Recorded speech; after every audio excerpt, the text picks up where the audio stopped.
As inflation continues to skyrocket, prices of everyday items are at an all-time high. Many are seeing the impacts in their wallets.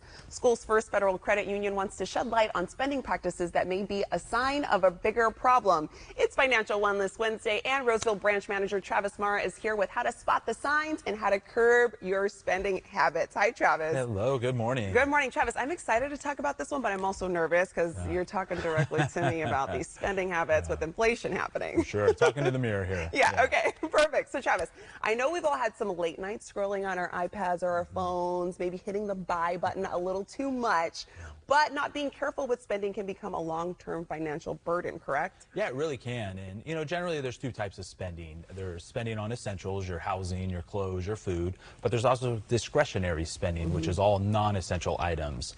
And it's important to be aware of what you're spending on and identify if perhaps you do have a spending problem. With that said, you know, let's assume we're talking about someone whose income is enough to cover all their normal life expenses, the housing, the food, their insurance, utilities, and transportation. But their spending is getting in the way of their financial stability. Okay, that's good to know. And what are some signs that spending has gone too far? Yeah, I always say start by looking at your credit card debt. You know, if you do have one or more credit cards that are maxed out from non-essential items, then, you know, that is an opportunity to take a look at yourself. You know, debt doesn't go away. It's with you a long time. And if you find yourself, hey, I can only make my minimum payment, or I may be missing payments, that's signs that there is maybe an issue.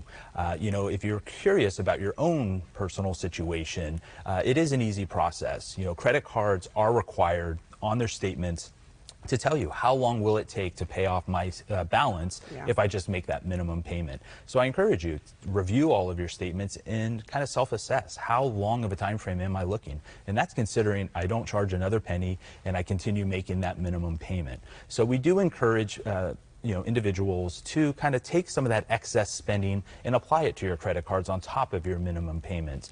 And another thing is kind of refrain from increasing your balance with those unnecessary purchases. That was my next question. Does it matter what we spend the money on? I mean, I recently went to Macy's, maybe had a little shopping spree. Does that matter? Well, I don't judge, yeah.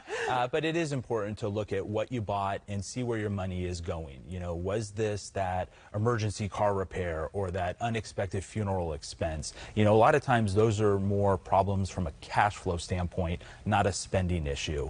But, you know, if you are kind of noticing I'm buying flat screens that I don't need, or as we kind of are guilty of those impulse buys on Amazon that are always so tempting, then it's time to take a breath, reevaluate, and kind of look around your house. Do you have items still in boxes? Are there things that you're not using or need? You know, that is, you know, if you're saying yes to any of those, then you're kind of maybe going down that wrong spending path. Yeah, when you said that, I'm like, do I have items with tags on them still? Yes, okay, I need to work on this. For sure. But what about emotions surrounding spending? Could you tell us those? Yeah, you know, that's a great question, and the answer is yes. You know, spending does impact our emotions. You know, a lot of people seek a thrill in finding a great deal online or in person. They also like to buy those expensive things, but guilt quickly comes in when you realize I can't afford that expenditure, and there's nothing worse than that feeling. And so then you start maybe hiding some purchases from others, and that only just compounds kind of that stress and kind of that fear. You know, debt really does bring emotions to it. You know, it makes us feel helpless, it makes us feel depressed, and you know, so the key is to kind of get in front of it and you know, identify it. That's the first part of kind of addressing the spending issues. Yeah, definitely want to address them. And what do you recommend for people who need help curbing their spending? Yeah, you know, there's a lot there that you can do. You know, it's never too late to kind of start getting your finances in order. You know, most institutions, banks, credit unions do offer, you know, debt counseling. They have financial resources available in person or online. You know, we invite everyone to kind of visit our website, which is schoolsfirstfcu.org, and you'll see a lot of resources, articles to help you get on the right track. Yeah, it's always helpful. Any last tip for our YCL viewers? Yeah, you know, like we said, you know, managing finances isn't easy. You know, it does impact our well-being. It does impact relationships. And so if you are going through a financial hardship, please reach out to your financial institution. You know, I know these are very difficult conversations to have with ourselves as well as others, but the sooner you do kind of address it, the more options that'll be made available to you. Yeah, and I know Schoolsfirst Federal Credit Union, you guys have so many locations. We're taking a look at some of them now, so they have that option to do so. And we want to tell our money what to do, not the other way around. For sure. Travis, thank you so much for joining Thanks for us. having me. Yeah, of course. And for more information, you can visit schoolsfirstfcu.org.